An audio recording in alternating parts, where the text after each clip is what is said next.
म्हणत नव्हतं नका देऊ दिले आईचं ऐकून. अरे प्रत्येक आई बापाला असं वाटतं आपल्या लेकीचं कल्याण व्हावं. लेकीचं कल्याण एवढंच करायचं की पोरग नीट बघून द्यावा.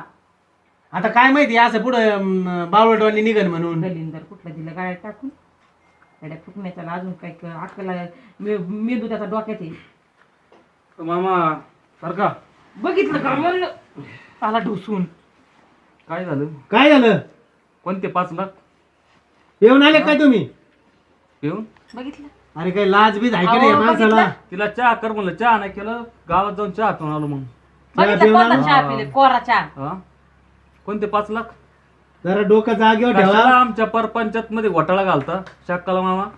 हा म्हणजे तुमच्या प्रपंचात मी घोटाळा घालतो? मग हो जावय बापू पाहिन तर पाहिन आता नाही तर द्या नाही दोन नाहीतर गाडी चप्पल पाहिजे. गावाला तो बाप कसं बोलत मी होता? तर म्हणते तुम्हाला 4-5 द्यावा त्यांनी असे टोले ठेवून. मी भक्कम आहे हा. पोरगी सांभाळायला. मी कशाला आहे? तुम्ही हे ना काय असे